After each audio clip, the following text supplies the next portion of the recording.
सावन माह भगवान शिव को समर्पित होता है। इस माह में सबसे विशेष होते हैं सावन के सोमवार व्रत।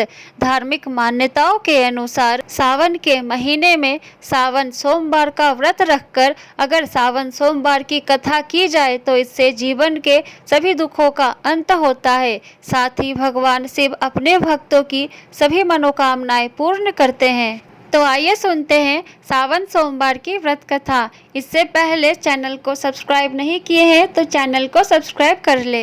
एक समय की बात है, किसी नगर में एक साहूकार रहता था। उसके घर में धन की कोई कमी नहीं थी, लेकिन उसकी कोई संतान नहीं थी। इस कारण वह बहुत दुखी था। पुत्र प्राप्ति के लिए वह प्रत्येक सोमवार व्रत रखता था और पूरी श्रद्धा के साथ शिव मंदिर जाकर भगवान शिव और गौरी जी की पूजा करता था। उसकी भक्ति देखकर एक दिन माँ पार्वती प्रसन्न हो गई और भगवान शिव से उस साहूकार की मनोकामना पूर्ण करने का आग्रह किया। पार्वती जी की इच्छा सुनकर भगवान शिव ने कहा कि हे पार्वती, इस संसार में हर प्राणी को उसके कर्मों का फल मिलता है और जिसके भाग्य में जो हो उसे भोगना ही पड़ता है। लेकिन पार्वती जी ने साहूकार की भक्ति का मान रखने के लिए उसकी मनोकामना पूर्ण करने की इच्छा जताई। माता के बार बार कहने से भोलेनाथ ने साहूकार को पुत्र का वरदान दिया, लेकिन यह भी कहा कि वह केवल 12 वर्ष तक ही जीवित रहेगा। साहूकार यह सारी बातें सुन रहा था, इसलिए उसे ना तो खुशी हुई और ना ही दुख। वह पहले की ही तरह भोलेनाथ की पूजा अर्चना करता रहा। उधर से ठानी गर्भवती हुई और 9वें महीने उसे सुंदर से बालक की प्राप्ति हुई। परिवार में खूब हर्षोल्लास मनाया गया, लेकिन साहूकार पहले की ही तरह रहा और उसने बालक की 12 वर्ष की आयु का जिक्र किसी से भी नहीं किया। जब बालक की 11 वर्ष की आयु हो गई तो एक दिन साहूकार की सेठानी ने बालक के विवाह के लिए कहा। तो साहूकार ने कहा कि वह अभी बालक को पढ़ने के लिए काशी जी भेजेगा। इसके बाद उसने बालक के मामा जी को बुलाया और कहा कि इसे काशी पढ़ने के लिए ले जाओ और रास्ते में जिस भी स्थान पर रुकना वहाँ यज्ञ करते और ब्राह्मणों को भोज कराते हुए आगे बढ़ना। वे भी इसी तरह करते हुए जा रहे थे कि रास्ते में एक राजकुमारी का विवाह था, जिससे उसका विवाह होना था। वह एक आँख से काना था।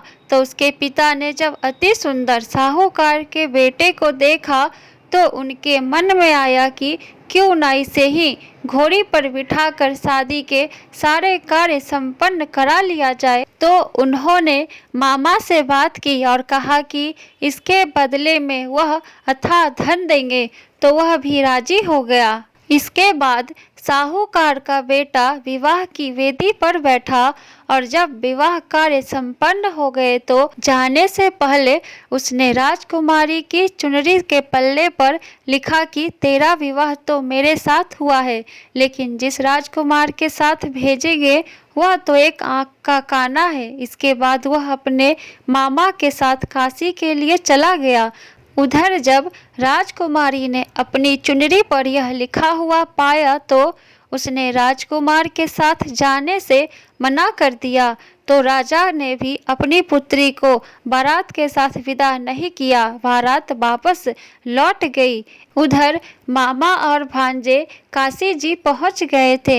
एक दिन जब मामा ने यज्ञ रचा रखा था और भांजा बहुत देर तक बाहर नहीं आया तो मामा ने अंदर जाके देखा तो भांजे के प्राण निकल चुके थे। वह बहुत परेशान हुए, लेकिन सोचा कि अभी रोना पीटना मचाया तो ब्राह्मण चले जाएंगे और यज्ञ का कार्य अधूरा रह जाएगा। जब यज्ञ संपन्न हुआ तो मामा ने रोना पीटना शुरू किया।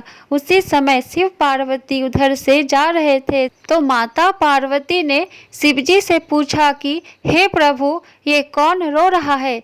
तभी उन्हें पता चलता है कि यह तो भोलेनाथ के आशीर्वाद से जन्मा साहूकार का पुत्र है। तब माता पार्वती कहती है कि हे स्वामी, इसे जीवित कर दे, अन्यथा रोते रोते इसके माता पिता के प्राण निकल जाएंगे। तब भोलेनाथ ने कहा कि हे पार्वती, इसकी आयु इतनी ही थी सो वह भोग चुका, लेकिन माँ के बार बार आग्रह करने पर भोलेनाथ ने उसे जीवित कर दिया। लड़का ओम नमः शिवाय करते हुए उठा और मामा भांजे दोनों ने ईश्वर को धन्यवाद दिया और अपनी नगरी को लौट आए। रास्ते में वही नगर पड़ा और राजकुमारी ने उन्हें पहचान लिया। तब राजा ने राजकुमारी को साहूकार के बेटे के साथ बहुत सारे धन धान्य के साथ विदा कर दिया। उधर साहूकार और उसकी पत्नी छत पर बैठे थे।